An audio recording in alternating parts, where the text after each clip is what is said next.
Selamat pagi pemirsa. Badai industri garmen dan tekstil di tanah air mencapai kulminasi. Salah satu perusahaan tekstil terbesar PT PT Sri Rejeki Isman Tbk atau Sritex resmi dinyatakan pailit karena tak kuasa menahan beban utang yang mencapai 24 triliun rupiah. Dan pailitnya Sritex menjadi peringatan keras ambruknya sektor tekstil Indonesia, menjadi tantangan pemerintahan baru agar mampu menyelesaikan persoalan di industri garmen dan tekstil secara holistik. Dan inilah editorial Media Indonesia edisi Rabu 30 Oktober 2024 dengan tema Menyelamatkan Industri Tekstil bersama saya Yohana Margareta. Anda juga bisa berpartisipasi dan berinteraksi melalui telepon interaktif di nomor 021 583 9900. Pagi ini telah hadir bersama saya anggota Dewan Redaksi Media Group Indra Maulana. Mas Indra, selamat pagi Mas Indra. Selamat pagi Yohana. Ya, sebelum kita akan membahas terkait dengan tema editorial menyelamatkan industri tekstil, kita update dulu ada beberapa berita utama yang hangat ya. Dan menjadi breaking news kemarin terkait yang pertama yang diangkat oleh Harian Media Indonesia terbitan hari ini. Ini pemirsa terkait dengan Thomas Lembong yang ditahan Kejaksaan Agung. Ketika mendengar berita ini, apa yang terlintas di benak Mas Indra? Ya, memang ketika langsung rompi merah muda pink ya, alias ini rompinya Kejaksaan Agung ya, cukup mengejutkan juga. Dan memang sejak malam kita di Metro TV dan juga di Indonesia breaking news tentang status tersangka Thomas Trikasih Lembong ini, yang memang sebenarnya dia adalah Menteri Perdagangan pada periode 2015-2016 dan kasusnya diumumkan oleh Kejaksaan Agung ini terkait dengan importasi gula ya pada tahun 2015 itu. Nah, berita selengkapnya sebenarnya ada di halaman 2.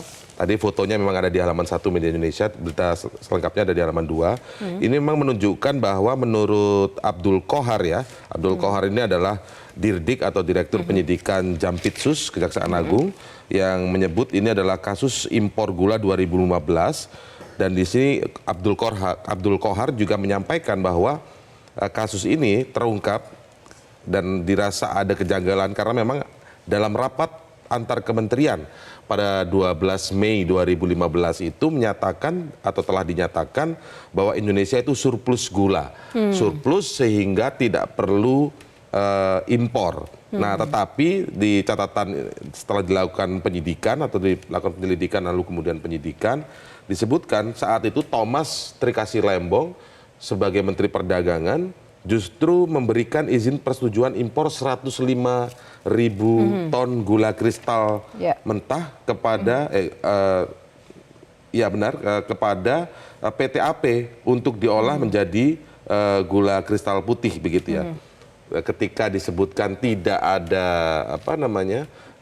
kebutuhan untuk impor karena surplus, tapi waktu itu dia justru memberikan izin untuk melakukan importasi sampai 105.000 ton. Ya, ini yang kemudian sekarang diselidiki. Memang di akhir berita ini disinggung bahwa Abdul Qohar begitu ya membantah ada unsur politis dalam penetapan status tersangka Thomas. Karena kalau kita lihat sedikit ke belakang di awal tahun ya, Thomas Lembong ini memang ketua tim pemenangan kampanye dari pasangan Amin ya, Anies Mohaimin begitu. Dan kalau kita sempat ingat, ini sebagian publik pasti ingat juga, sempat viral waktu itu ketika Thomas Lembong menjadi tim kampanye dari pasangan Amin ini, sempat viral juga waktu itu muncul video-video lama ketika waktu itu masih Presiden Jokowi di sebuah forum internasional begitu kan ya, mempersilahkan Thomas Lembong justru untuk menjawab pertanyaan-pertanyaan dari media luar atau pertanyaan dari panelis begitu ya, dengan jawaban yang lancar dalam bahasa Inggris. Nah, hal-hal itu yang membuat publik berpikir apakah mungkin ada konteks politis. Nah, ini dijawab oleh Abdul Qohar sebagai Dirdik Jampitsus Kejaksaan Agung. Tidak ada, ini memang karena ada kasusnya memang sudah ada. Dan sebenarnya sudah diselidik sejak cukup lama sebenarnya. Nah, persoalannya juga itu menjadi pertanyaan dan sulit untuk tidak berpikir kenapa baru sekarang dari 2016 sampai kemudian 2024 seperti itu. Nah, kalau dari catatan Media Indonesia, seperti apa? Apakah ada pernyataan pihak-pihak lain ketika mungkin Abdul Qahar sendiri menyatakan tidak politis, tapi rentan waktu itu sangat menunjukkan itu politis begitu. Nah itu akan dilihat nanti hari ini dalam perkembangannya tentu saja, karena ini penetapannya tadi malam kita lihat, makanya kita breaking news juga sampai tadi malam. Tiba-tiba tidak ada angin, tidak ada hujan. Langsung tersangka gitu, tidak ada pemanggilan pemeriksaan dan yang mungkin tidak terekspos sebenarnya mungkin. Tapi kalau menurut Kejaksaan Agung ini sudah cukup dikulik lama menelusuri kasus importasi gula tahun 2015 ini sebenarnya. Bahkan sejak kalau tidak salah itu sejak di awal sejak tahun 2023 sebenarnya sudah mulai dilakukan penyelidikan awal. Itu ininya. Nah, kita lihat perkembangannya hari ini akan seperti apa?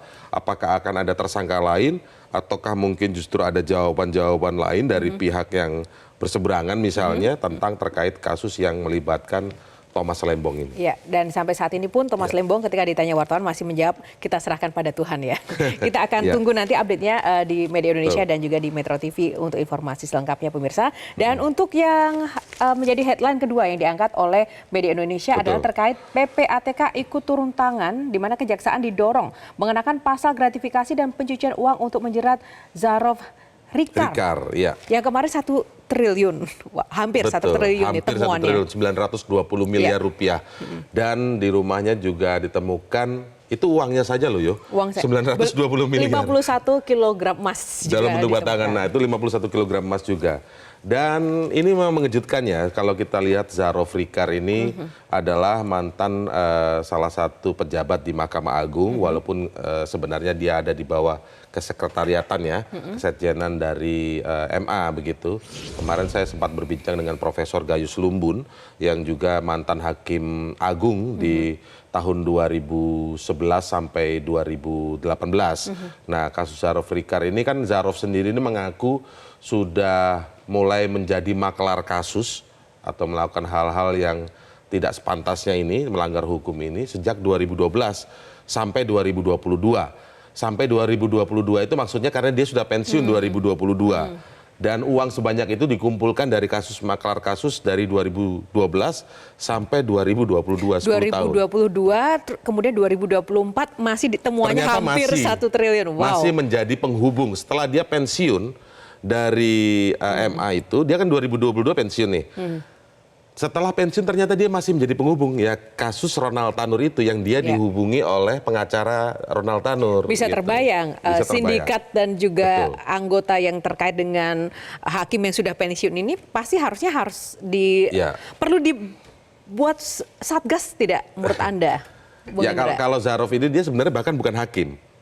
Dia bukan hakim tapi bisa menjadi perantara. Ini yang menjadi pertanyaan menarik ini. Dan pasti dengan uang sebanyak itu, dia sendiri bukan hakim, sementara dia dengan mudah atau mungkin sudah menjadi rahasia umum, pengacara-pengacara kalau ingin kasusnya menang menghubungi dia, menghubungi Zarov ini, artinya tidak mungkin dia berjalan sendiri, Yohana. Dia pasti bersama-sama dengan yang lainnya, pasti ada sindikat, makanya disebut mafia. Nah, inilah momentum untuk membongkar mafia peradilan lagi, membongkar maklar kasus lagi begitu. Karena kalau menurut Prof. Gayus Lumbun kemarin kami berbincang, itu mengatakan jangankan seperti Zarov yang memang berada di posisi yang cukup strategis. Tukang parkir di Mahkamah Agung saja itu bisa potensi menjadi maklar kasus. Karena ada ribuan kasus yang masuk hampir setiap hari begitu di Mahkamah Agung. Nah, artinya sekarang ini konteks berita di halaman 1 Media Indonesia ini menunjukkan bahwa saat ini sudah ditemukan uang dan emas. Sebaiknya ditelusuri, yang menelusuri pasti PPATK. Nah, kemudian juga ada usulan dari para pegiat anti korupsi agar Zarov ini dikenakan pasal pembuktian terbalik. Dia harus menceritakan sendiri uangnya ini dari mana saja. Pertanyaannya, Yohana, apakah nanti ketika ini benar-benar dibongkar dan misalnya Zarov Rikar ini akan mau menjadi whistleblower atau menjadi mau mengajukan posisi sebagai justice kolaborator, apakah dia berani membongkar? Kalau soal Ronald Tanur sudah terbongkar, tapi kan kalau ke belakang bicara banyak kasus-kasus dengan nama-nama besar, misalnya yang mungkin hukumannya ringan atau mungkin malah tidak ada hukuman kemudian ketika sampai tingkat Mahkamah Agung. Nah itulah yang kemudian kita tunggu momentum ini bisa terjadi. Selain menunggu harus dikawal ya oleh media, oleh kita semua, para jurnalis. Oke, baik, dari kasus MA, kasus besar tadi, ya, kita masuk ke halaman 2. Ini ada kasus kecil tapi efek sosialnya ini betul. Moralnya juga besar. Guru semakin takut mengajar, di mana ini ada kasus terkait dengan kriminalisasi dan kekerasan terhadap tenaga pendidik ya. Kasus Supriyani ini Mas Indra, seperti apa ini update-nya? Ya, jadi sebenarnya ini adalah masalah besar. Kasusnya mungkin secara level pidana dan sebagainya tadi disebut kecil, tapi ini sebenarnya masalah besar dan masalah sangat kompleks di negara ini. Kenapa demikian? Saya ingin menariknya sedikit ke belakang, Yohana.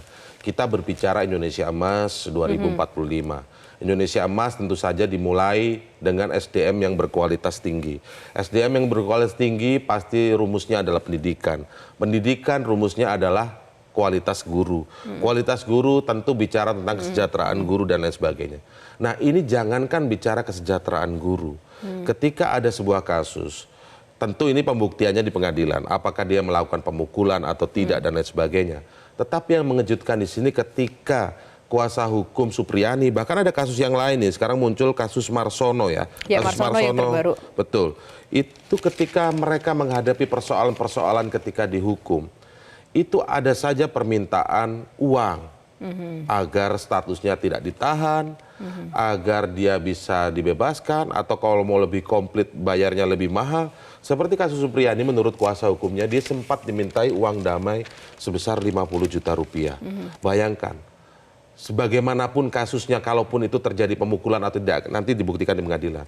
Tapi memintai uang, apalagi kalau yang minta ini dari aparat penegak hukum, dugaannya kan begitu nih dari kuasa hukumnya Supriyani. 50 juta rupiah. Bayangkan, pendapatan mereka per bulan sebagai guru honorer itu 300 ribu. Kalau dia minta 50 juta, itu bagaimana gitu? Nah bagaimana kemudian kita mau bicara kalau kemudian guru itu sejahtera, guru itu bisa berkualitas, menghasilkan SDM berkualitas, bisa menghasilkan masa depan Indonesia dengan Indonesia Emas 2045 itu. Nah ini masalah-masalah besar yang kelihatan kecil sebenarnya. Nah ini harus menjadi concern juga. Mumpung pemerintahan baru, Pak Prabowo dengan semangat baru yang menggembleng para menterinya dengan luar biasa, 3 hari di Magelang, disebutkan military way supaya ada soliditas dan ada patriotisme begitu kan sebenarnya kan, bahwa kesetiaan terhadap NKRI. Nah kita sekarang bicara agenda NKRI Indonesia Emas 2045, bagaimana akan terwujud kalau guru-gurunya begini? Iya betul. Yang pasti kita tidak membenarkan jika memang terbukti ada kekerasan atau penganiayaan. Tapi bukan berarti kemudian para pelaku siapapun itu kemudian harus kemudian mendapat intimidasi dari penegak hukum itu yang kemudian menjadi soal ya. Iya itu dia. Itu menjadi persoalan penting yang harus mungkin perlu concern yang cukup besar. Tentu saja karena banyak sekali kasus-kasus yang melibatkan aspek dunia hukum di negeri ini tuh. Tidak selaras dengan keadilan. Tidak selaras dengan keadilan. Betul, itu memang harus selalu dikawal. Dan kita masuk sedikit saja, Mas Indra, tentang editorial kali ini. Selain tadi hukum yang perlu diselamatkan, ini juga ada upaya menyelamatkan industri tekstil dari kasus Sritex yang pilot hampir 24 triliun ternyata ya. Hutang yang masih ditanggung oleh Sritex ini adalah 24 sekian triliun. Artinya ini memang luar biasa, tapi di awal sebelum kita nanti bedah lebih lanjut, kita harus melihat bahwa ini adalah tidak hanya soal Sritex, ini adalah soal industri-industri tekstil yang lain yang sebelumnya sudah tutup nih. Jadi sebelum Sritex ini sudah ada 7 pabrik tutup dengan mem-PHK total dari 7 pabrik ini 15.000 karyawan. Sementara Sritex sendiri ini kan ada 14.000 karyawan. Sejak 2023 sudah merumahkan 3.000 untuk efisiensi. Artinya ketika banyak karyawan yang kemudian bahkan ribuan tadi itu dilakukan pemutusan hubungan kerja, di situ adalah masalah stabilitas sosial. Di situ ada persoalan ekonomi yang lebih besar. Makanya kita apresiasi ketika Presiden Prabowo mendengar dan tidak perlu waktu lama mendengar soal Sritex ini ditetapkan pilot pada tanggal 21 Oktober. langsung Presiden itu mengeluarkan pernyataan meminta agar 4 menterinya segera menangani persoalan ini. Nah, yang menjadi pertanyaan Mas Indra, mungkin bagi pemirsa yang mungkin baru bergabung atau tidak mengikuti isu ini, seberapa berpengaruh sih kondisi Sritex ini bagi perekonomian Indonesia sehingga harus menjadi prioritas untuk diselamatkan? Kita lihat tadi jumlah karyawan 14.000 karyawan ketika dinaikkan pilot dan itu tutup misalnya ya, kan itu sebuah persoalan yang besar. Ketika kita sekarang bicara saja tanpa ada soal ini, kelas menengah yang turun menjadi kelas menengah rentan, kemudian daya beli mereka lemah, terjadilah deflasi. Nah itu kan berbahaya. Nah ketika artinya roda perekonomian tidak berputar dengan baik, orang tidak mampu beli. Itu menjadi persoalan, sementara pertumbuhan ekonomi kita itu kan salah satu yang tertinggi, bahkan tertinggi adalah konsumsi. Ya. Konsumsi. Nah, ketika ini kita sudah menurun, apalagi yang bisa kita harapkan? Sementara Presiden Prabowo punya target pertumbuhan ekonomi 8%. Rata-rata Indonesia setelah reformasi ini adalah 5%. 8% adalah target yang sangat bagus, sangat tinggi dan sangat besar begitu. Bagaimana kalau kemudian kondisinya sebaliknya ketika melihat Sritex seperti ini? Jadi ini bukan bicara hanya soal menyelamatkan Sritex dalam konteks perusahaan Sritexnya, tapi ada masalah ikutan. Kita apresiasi betul kemarin Wakil Menteri Ketenagakerjaan ya, Immanuel Ebenezer atau Noel yang kita sering kenal dengan nama Noel, itu langsung datang ke sana di tengah-tengah buruh menyampaikan tidak ada PHK. Ini memang pesan dari Menteri Tenaga Kerja dan tentu saja pesan dari Presiden Prabowo Subianto, tentu saja seperti itu. Bahwa memang ada soal hukum di situ, bahwa Pengadilan Negeri Niaga Semarang memutuskan pilot, itu biar saja berjalan secara hukum. Tentu kita juga tidak mau karena Presiden Prabowo sudah ngomong, lalu ada seperti intervensi di penegakan hukum, tidak. Tentu tidak seperti itu. Tapi menteriannya dicarikan cara untuk bisa menyelamatkan Sritex ini. Menyelamatkan Sritex itu maksudnya menyelamatkan karyawannya ini loh, sebenarnya menyelamatkan karyawannya. Itu yang lebih Presiden juga penting. ini ya sudah memerintahkan 4 kementerian untuk langsung menangani isu Sritex ini. Baik, sebelum kita ulas lebih dalam lagi Mas Indra, kita akan saksikan dulu tayangan yang satu ini.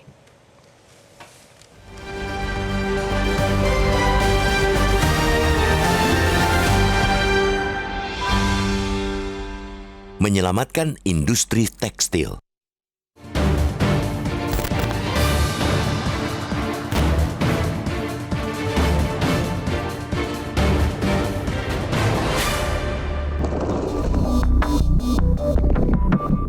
Badai yang dihadapi industri garmen dan tekstil di tanah air akhirnya mencapai kulminasi ketika salah satu perusahaan tekstil terbesar PT Sri Rejeki Isman Tbk atau Sritex resmi dinyatakan pilot oleh Pengadilan Niaga Semarang, Jawa Tengah. Perusahaan itu tak kuasa menahan beban utangnya yang mencapai 24 triliun rupiah. Disebut kulminasi karena sesungguhnya badai-badai kecil dan sedang terus menimpa sektor tersebut dalam beberapa tahun terakhir. Situasi yang dialami Sritex ialah cerminan betapa rentan dan sulitnya kondisi yang dihadapi oleh industri garmen secara keseluruhan di Indonesia. Lebih tegas lagi, pilotnya Sritex menjadi peringatan keras ambruknya sektor tekstil Indonesia. Industri garmen dan tekstil memang terus berada di bawah tekanan yang cukup hebat, baik dari faktor domestik maupun eksternal atau global. Dari dalam, mereka ditekan oleh kenaikan biaya produksi, kenaikan upah minimum, daya beli masyarakat yang terus melemah, serta sejumlah kebijakan pemerintah yang tidak pro-industrialisasi. Salah satu yang paling disorot ialah kebijakan yang cenderung membuka keran impor produk tekstil dan garmen seluas-luasnya. Ini tentu saja membuat produk-produk luar negeri dapat dengan bebas merajalela di pasar domestik. Di sisi lain, produk-produk dalam negeri terbunuh pelan-pelan lantaran tak mampu bersaing dengan produk luar, terutama dari sisi harga. Pada saat yang sama, tekanan dari eksternal tak kalah keras datangnya. Pelemahan ekonomi global, perang dagang dua raksasa dunia, serta memanasnya geopolitik di sejumlah kawasan di dunia telah membuat pasar dan rantai pasok global terganggu. Bagi industri yang memiliki ketergantungan tinggi pada pasar ekspor, itu adalah kenyataan pahit yang menambah beban tekanan mereka. Faktor-faktor itulah yang menyebabkan sejumlah perusahaan tekstil dan garmen di berbagai wilayah seperti di Bandung, Banten, Tangerang, Pekalongan, dan Sukabumi tak mampu bertahan. Mereka terpaksa tutup karena semakin tak kuasa menanggung tekanan. Sampai saat itu, pemerintah harus diakui masih belum terlalu peduli terhadap kondisi industri tekstil dalam negeri yang semakin terpuruk. Kini, keruntuhan sudah mulai menjalar ke pemain besar. Sangat kebetulan, Sritex tumbang ketika pemerintahan Presiden Prabowo Subianto baru saja memulai kerja mereka. Karena itu, kita ingin menantang pemerintahan baru agar mereka mampu menyelesaikan persoalan di industri garmen dan tekstil itu secara holistik. Sritex tentu harus diselamatkan terlebih dahulu mengingat ada potensi pemutusan hubungan kerja atau PHK terhadap ribuan pekerja serta efek domino yang bisa mengguncang seluruh sektor industri tersebut.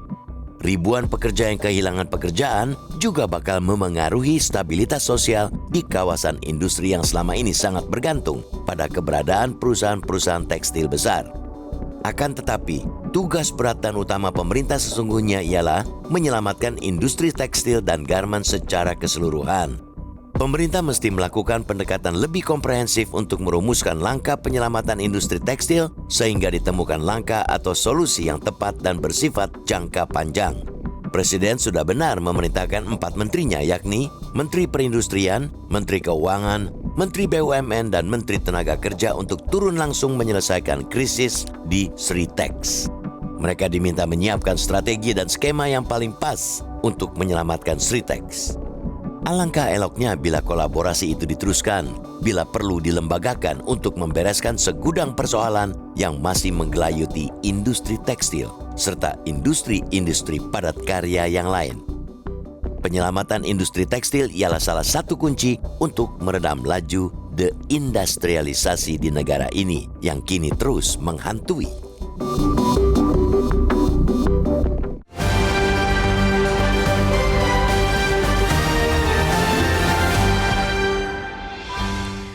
Ya pemirsa, itu tadi adalah topik kita pada pagi ini. Kami undang Anda juga untuk berpartisipasi dan berinteraksi terkait tema yang kami bahas dalam editorial hari ini melalui telepon interaktif 021 583 99 100. Dan kita akan jeda dulu, sesaat lagi editorial akan kembali.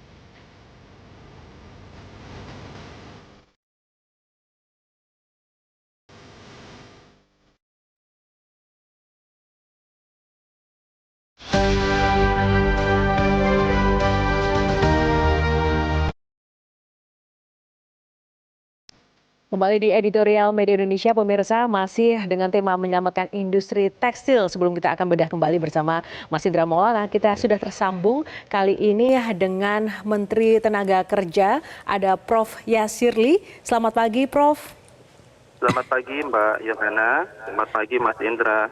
Selamat pagi, Selamat Prof. pagi, Prof. Terima kasih sudah berkenan tersambung dengan editorial pagi ini. Prof, langsung saja kami ingin mengkonfirmasi sejauh mana update penyelamatan Sritex, bagaimana konsolidasi dengan 3 menteri lainnya, Prof, sampai saat ini?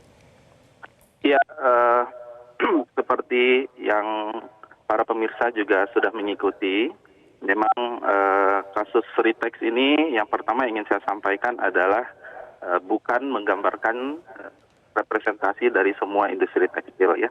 Jadi kami melihat ada satu aspek dalam manajemen yang kalau saya sebut sebagai manajemen risiko yang mungkin itu tidak begitu kuat, ya. Sehingga kemudian dengan adanya kasus kemudian masuk ke hukum dipilotkan dan sekarang seperti dari permintaan Pak Presiden bahwa beliau tidak menginginkan adanya PHK. Sehingga sekarang pemerintah hadir untuk mencoba membantu Sritex bagaimana bisa memberikan solusi terhadap kasus hukum yang sedang dihadapi saat ini. Begitu Mbak Johana. Ya, Prof, sesuai dengan arahan dari Pak Presiden dan sudah disampaikan oleh Kemenaker juga menyampaikan bahwa tidak akan ada PHK. Tapi jaminannya seperti apa untuk tidak terjadi PHK ketika pada akhirnya kan ini denyut perekonomian atau operasional di Sritek terus berjalan seperti itu. Seperti apa jaminannya dan sampai berapa lama kemudian untuk harus menyelesaikan kasus Sritex ini? Ya, sebenarnya untuk konteks Sritex, kondisi perusahaannya sebenarnya secara daya saing, secara pasar itu baik, Mbak Yohana. Jadi yang seperti saya sampaikan tadi, ada langkah atau kurangnya penguatan dari aspek manajemen risiko, kemudian terkena kasus ini yang menurut kami sebenarnya harusnya itu bisa diantisipasi dari awal. Sehingga ini juga menjadi sebuah lesson learned bagi tidak hanya perusahaan tekstil sebenarnya, semua perusahaan untuk mampu sebenarnya memetakan risiko-risiko apa yang mungkin terjadi dalam setiap event-event atau kasus yang sedang dihadapi gitu. Ya. Jangan sampai kemudian strategi jitunya apa ya, Prof? Strategi jitu dari 4 kementerian dalam waktu dekat ini untuk Sritex sendiri? Iya, sekarang kan kasusnya sudah masuk ke kurator ya, jadi akan ada komunikasi. Pemerintah akan kemudian mencoba berkomunikasi dengan kurator untuk melihat, karena kami melihat tadi ya dari segi perusahaannya sebenarnya kemampuan produksinya ada, teknologinya ada, pasarnya ada. Jadi kami melihat ini sebagai sesuatu yang optimis ke depan. Ya, tapi tentu dengan koridor hukum yang ada ya. Bagaimana kemudian kita punya waktu mungkin sampai kasasi, kemudian kami juga yakin kurator bekerja sama dengan pemerintah untuk kemudian memberikan yang solusi terbaik untuk Sritex. Ya, Prof, sama halnya tadi kami sempat bahas bersama Mas Indra ya, sejauh mana sih dampak yang ditimbulkan dari goyangnya kondisi Sritex kali ini, Prof? Iya, tadi Mbak Yohana, Mas Indra ya. Jadi kalau saya lihat industri tekstil mungkin banyak yang memprediksi bahwa ini sunset ya. It could be true tapi juga bisa salah. Karena kita lihat tekstil ini kan adalah kebutuhan dasar manusia. Jadi demand itu ada, apakah itu di dalam negeri atau di luar negeri. Sehingga kunci kita itu adalah memang meningkatkan daya saing. Di sini kita berbicara terkait tentang biaya produksi, inovasi, dan seterusnya. Jadi saya tetap melihat bahwa ini adalah kasus, begitu ya. Jadi kita belum bisa mengeneralisir bahwa memang ini sedang dihadapi oleh semua perusahaan tekstil. Nah, tentu yang satu lagi, kita juga sadar bahwa ada fakta-fakta terkait tentang ilegal penyelundupan ya, yang ilegal dan seterusnya, ilegal impor, dan kami dari kementerian juga akan mencoba kemudian mengingatkan bahwa law enforcement terkait tentang ilegal impor dan seterusnya ini juga harus sejalan ya ketika kita kemudian melakukan tadi ya bagaimana penguatan daya saing dari industri-industri tekstil yang ada. Ya, gimana Mas Indra terkait dengan betul. Prof? Kita sangat apresiasi lah ya dari Prof Yasirli sebagai Menteri Ketenagakerjaan karena sudut pandang ini kan kalau kita juga bisa pilah-pilah dulu ya dari sudut pandang ketenagakerjaannya kita juga apresiasi betul bahwa Presiden Prabowo memberi arahan tidak diusahakan untuk tidak ada PHK. Artinya ini pro kepada pekerja, pro kepada karyawan. Nah di sisi lain kita juga melihat karena keempat kementerian yang dilibatkan untuk menangani atau memberi solusi terkait persoalan Sritex ini kan salah satunya dari Kementerian Perindustrian ya, Prof Yasirli ya. Dan salah satu penyebab yang menjadikan kondisi Sritex saat ini kan kita tahu juga salah satu persoalannya adalah keran impor yang begitu besar sekali dibuka untuk tekstil ini dari luar negeri, bahkan disebutkan khususnya dari Tiongkok masuk ke tanah air dengan mudah sekali sehingga persaingannya terkesan ini begitu Prof, kurang ada proteksi dari pemerintahan selama ini. Kalau di pemerintahan baru ini kan memang ketempuhan saja nih karena pilotnya pada tanggal 21 Oktober ya Prof ya. Tapi selama ini terkesan tidak ada proteksi sehingga mereka dipaksa bersaing, industri tekstil dalam negeri ini dipaksa bersaing dengan industri tekstil dari luar yang datang dengan keran impor dibuka besar dengan harga murah dan lain sebagainya. akhirnya kelabakan. Apalagi kalau lewatnya itu secara digital gitu. Nah, ini dideteksi yang nggak ya? perlu ada proteksi yang Iya. ke depan begitu ya, Prof ya. Ini ada Ya, dalam kami pembahasan setuju. juga, Prof.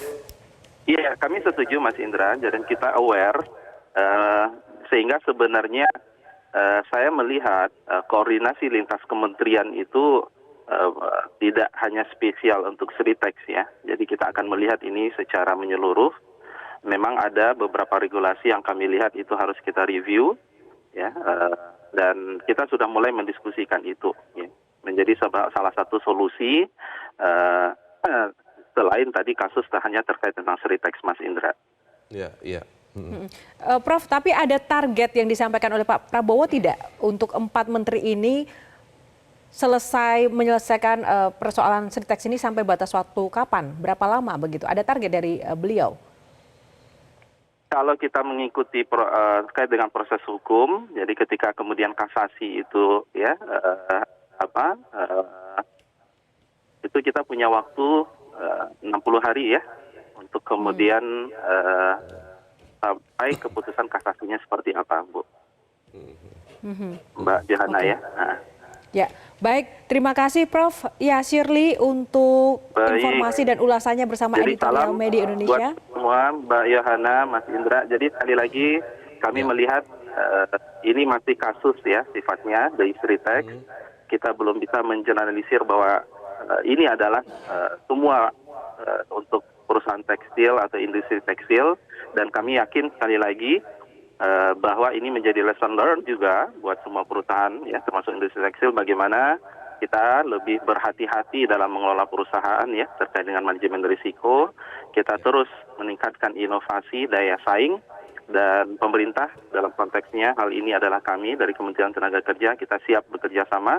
Intinya adalah kita ingin bangsa ini maju dan semua tenaga kerja itu kemudian bisa bekerja dengan baik menuju pada kesejahteraannya.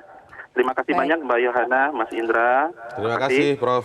Terima kasih Prof. Ya, Shirley, Menteri Tenaga Kerja Republik Indonesia. Waalaikumsalam. Baik, itu tadi pemirsa ulasan bersama Menteri Tenaga Kerja kita, Prof. Ya, Shirley. Sebelum kita ulas bersama Bung Indra Maulana.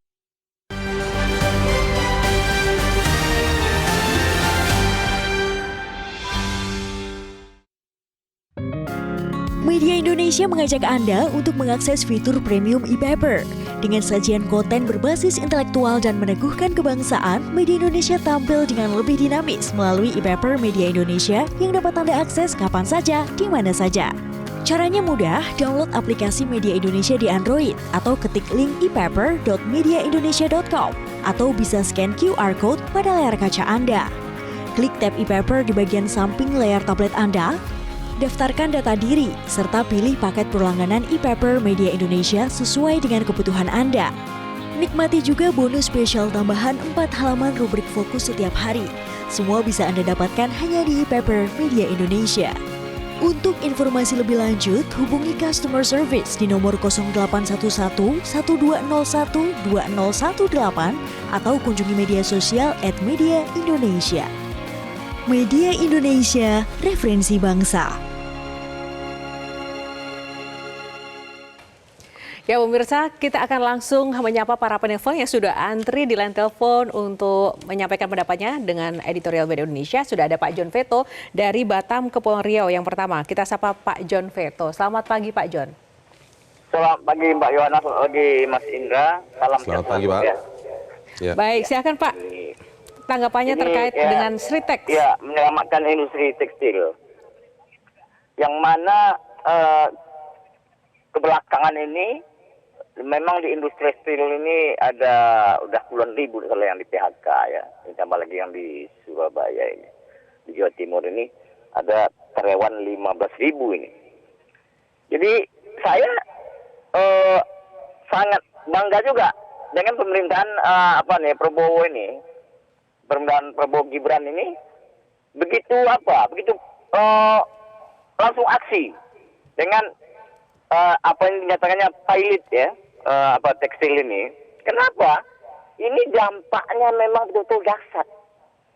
Kalau ini terjadi, ya, industri tekstil ini tutup itu, bangkrut itu, berapa puluh ribu, mungkin ratusan ribu yang akan di PHK. Ini dampak dominonya sangat dahsyat dengan keadaan ekonomi kita yang sekarang nih. Contoh begini aja, pemerintah sangat tepat nih sekarang nih. Begini aja, itu Bangladesh yang Sri itu tekstilnya negaranya negara miskin tapi industri tekstilnya meningkat.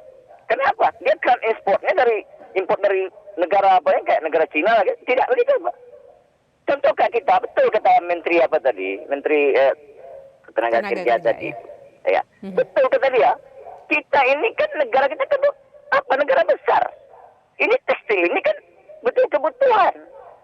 Kebutuhan bagi masyarakat? Kalau coba bayangkan 270 juta rakyat Indonesia. Kalau betul-betul apa yang kata Bapak Presiden kita ini, contoh aja, dia memakai kendaraan buatan Pindad, jam tangan buatan Indonesia. Kalau dia bilang baju buatan Indonesia, semua pegawai memakai kostum buatan Indonesia, akan hiduplah industri tekstil kita ini. Berapa juta pegawai kita? Jadi ini sangat bagus ini langkah yang diambil oleh Presiden. Ini kita saya sangat apresiasi, ya. Apresiasi ya. Mudah-mudahan ini kepada industri tekstil yang lainnya juga. Baik Pak John, terima kasih. Tidak ada gelombang PHK gitu ya. Itu aja. Amin. Itu aja Pak saya. Ya. Terima kasih.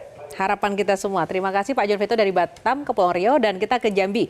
Ada Pak Ramadan. Selamat pagi Pak Ramadan. Assalamualaikum warahmatullahi wabarakatuh, Mbak Yohana dan Waalaikumsalam. Silakan Pak Ramadan. ya. Pengalaman saya 23 tahun yang lalu, Pak Indra, kita berkecamuk dengan kedelai. Hari ini ketergantungan kita pada impor kedelai. Padahal Indonesia mampu memproduksi kedelai untuk dirinya sendiri. Waktu 23 tahun yang lalu itu harga dibom habis-habisan, semurah-murahnya. Maka petani enggan tanam kedelai. Hari ini kita ketemu dengan bom. Bom itu adalah penyeludupan besar-besaran, Pak Indra. Orang bebas membawa kain dan segala macam pakaian untuk ke Indonesia. Karena Indonesia pasarannya luar biasa. Menurut saya, proteksi segera diambil oleh pemerintah. Stop seludupan tekstil. Stop. Hukum tegakkan. Kalau kita ingin menyelamatkan negeri ini. Bapak Prabowo, pemerintahan baru, satu-satunya untuk menyelamatkan tenaga kerja kita, stop seludupan yang merajalela sampai kemana-mana. Luar biasa, Mbak Yohana. Baik. Harga satu celana saja upahnya 100.000 upahnya, Pak Indra. Padahal dari luar negeri yang seludupan itu harganya 75.000, 60.000. Ini salah satu pembunuhan industri kita. Maka hari ini judul kita stop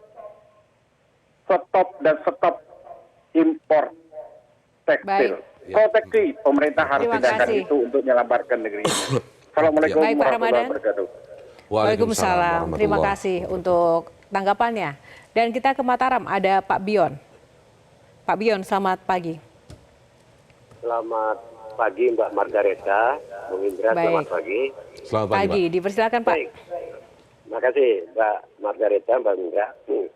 Jadi begini, saya coba evaluasi industri kita di Republik.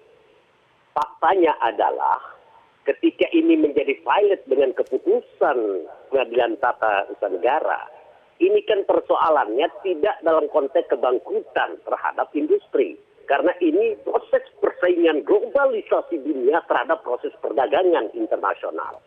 Nah, kalau kita berbicara pada konteks ketenaga kerjaan, jutaan anak bangsa di Republik ini menganggur yang butuh tentang kerja.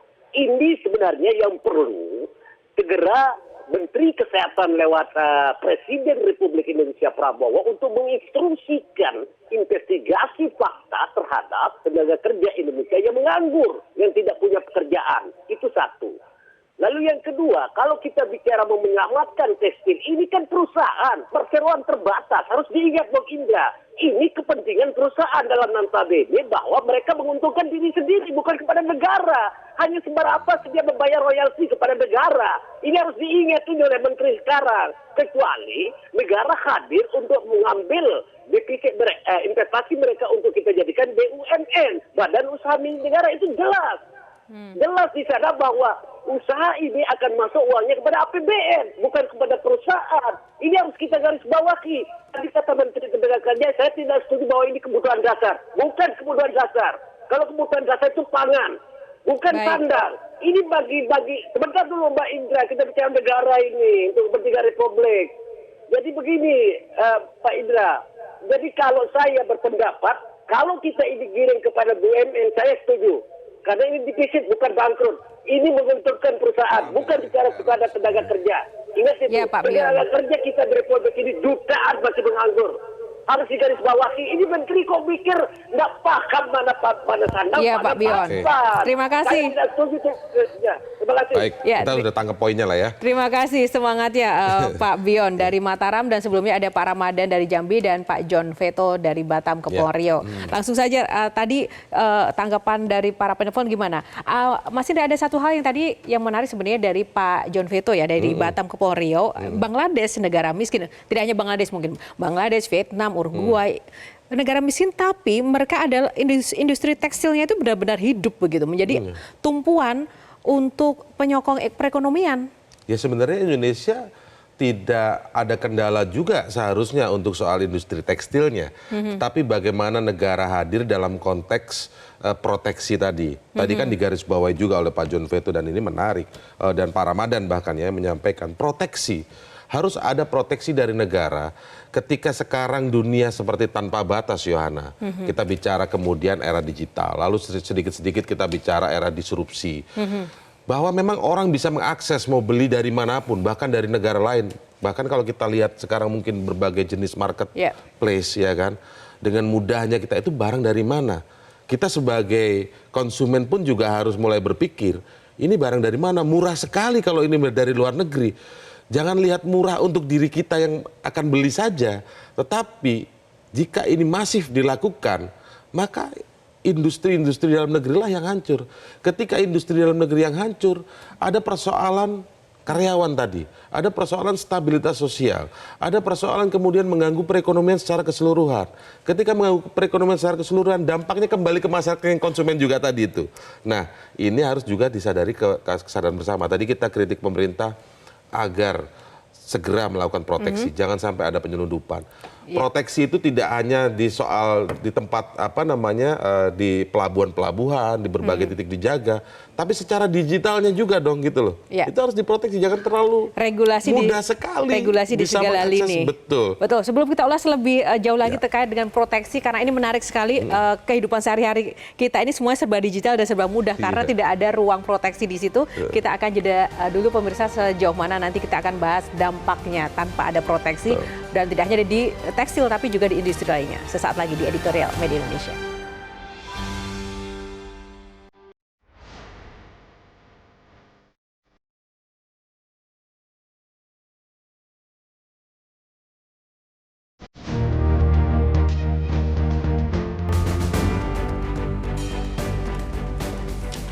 Kembali di Editorial Media Indonesia, dan Mas Indra, kita masih lanjut karena ini menarik sekali bahwa proteksi ini juga menjadi salah satu strategi jitu untuk mengatasi hal-hal serupa tidak terjadi, tidak hanya di industri tekstil tapi juga industri lainnya ya. Betul, Yohana. Tadi kita di awal mungkin bicara khusus Ritex, terus kita bicara agak lebar soal keseluruhan industri tekstil. Benar, Pak Menteri Ketenagakerjaan tadi bicara ini bukan belum bisa digeneralisir. Soal bisa atau belum bisa digeneralisir itu kan nunggu secara teknis dan formilnya ya. Seperti apa sih, apakah sudah sangat berdampak. Nah, kan kita nggak mau sampai ke sana, tapi dugaan-dugaan atau indikasinya sudah mulai ada. Fakta bahwa 7 pabrik sudah tutup terkait tekstil ini juga ada begitu, sudah mem-PHK 15.000 karyawan secara total dari 7 tadi. Kemudian lalu industri teks. Tapi sekarang kita boleh juga bicara tidak hanya soal industri tekstil ini sebenarnya, proteksi tadi ya, konteksnya proteksi. Tetapi berbagai industri lain. Kita bicara industri otomotif. Ketika ada masuk misalnya ke tanah air tanpa merek tersebut mendirikan pabrik, itu kan menggoyahkan merek yang sudah ada di sini, punya pabrik. Artinya apa? Battlefield-nya sama, aturannya beda-beda. Kita mau bicara juga industri media misalnya. Apakah kita akan terus selalu menyalahkan era disrupsi? Disrupsi itu era zaman, tapi bukan berarti tidak ada proteksi, tidak ada upaya yang tidak bisa dilakukan oleh pemerintah. Karena itulah pemerintah itu ada, karena itulah kita masyarakat membayar pajak untuk pemerintah itu berbuat sesuatu, dan salah satu yang diharapkan sekarang adalah proteksi. Baru kita kemudian menuntut ke masing-masing kita juga sebagai pribadi anak bangsa ini untuk juga ikut nyadari, memang enak sih beli baju gitu dari mana gitu ya, Murah. melalui sebuah marketplace murah dari luar negeri lagi gitu kan, datang ke sini. Kalau ada orang semacam ini ada secara masif dilakukan oleh ribuan orang yang ada di Indonesia, ya terjadilah kasus seperti Sritex ini. Dan tadi Pak Menteri ya membicarakan secara bisnis masih untung, karena memang kebijakannya sekarang ini walaupun statusnya diketok pilot, pemerintah proaktif untuk tetap bisa Sritex ini melakukan ekspor. Itu salah satu strategi tadi yang disampaikan. Tapi kita harus juga lihat fakta. Bursa Efek sudah melakukan suspensi lagi. Artinya perdagangan saham disuspend. Dan ini suspensi ini sudah dilakukan sejak Mei 2021. Artinya jangan kita sembunyikan juga soal-soal seperti ini. Ini fakta tentang kinerja keuangannya. Kenapa BI melakukan itu? Karena ada putusan pilot. Lalu kita juga bagaimana bicara kinerja keuangan di triwulan kedua. Ini saya ambil data ya. Ini sudah disampaikan juga. Ini data yang terlihat karena terbuka kan. Penjualan neto, jadi penjualan neto lebih kecil dari beban pokok penjualan. Itu tidak bisa ditutupi. Penjualan neto dari Sritex ini adalah 131,72 juta dolar atau kalau dirupiahkan adalah 2,05 triliun. Itu dari penjualan netonya. Tapi beban pokoknya, ya kita bicara prod cost ya, itu adalah 150,24 juta dolar atau 2,34 triliun rupiah. Jadi rugi brutonya adalah 18,51 juta dolar atau 289,15 M. Ini nggak bisa kita sembunyikan. Nah, kita bicara sekarang lebih besar. Kita harapkan bagus, lebih cepat tadi Pak Menteri Ketenagakerjaan menyampaikan diharapkan tidak ada PHK sesuai arahan Presiden. Dari sisi tenaga kerjanya kita apresiasi betul. Hadir untuk mereka karyawan, untuk buruh, untuk pekerja. Tapi dari sisi bagaimana ke depannya supaya tidak tertular dan menular ke industri-industri lain yang tadi sudah kita sebutkan dan cukup menyalakan era disrupsi begitu. Itu kan cara bersembunyi yang paling baik sekarang selalu menyalakan Jadi era disrupsi. ya. Kita butuhkan pemerintah untuk hadir dengan proteksi. Tidak boleh itu yang namanya digital terlalu bebas liberal masuk ke Indonesia. Harus diatur, harus ada sentuhan-sentuhan agar berpihak dalam negeri. Karena digital ini bicara tadi soal tekstil, entah itu soal otomotif, entah itu soal media dan lain sebagainya. Kita butuhkan kehadiran pemerintah soal Nanti berarti tema selanjutnya kita harus menghadirkan Menkominfo ya Mas Indra ya untuk membahas isu ini. Terima kasih Mas Indra untuk ulasannya di editorial pada pagi hari ini menyelamatkan industri tekstil dengan mengerahkan 4 menterinya pemirsa, yakni Menteri Perindustrian, Menteri Keuangan, Menteri BUMN dan Menteri Tenaga Kerja untuk turun langsung menyelesaikan krisis di Sritex menjadi keputusan yang tepat yang dilakukan oleh Presiden. Para menteri diminta menyiapkan strategi dan juga skema paling pas untuk menyelamatkan Sritex. Alangkah eloknya bila kolaborasi itu diteruskan. Penyelamatan industri tekstil ialah salah satu kunci untuk meredam laju deindustrialisasi di negara ini yang kini terus menghantui. Demikianlah editorial pada pagi hari ini. Semoga bermanfaat dan menginspirasi Anda. Saya Yohana Margarita undur diri. Tetaplah bersama kami. Sesaat lagi Selamat Pagi Indonesia akan hadir untuk Anda. Sampai jumpa.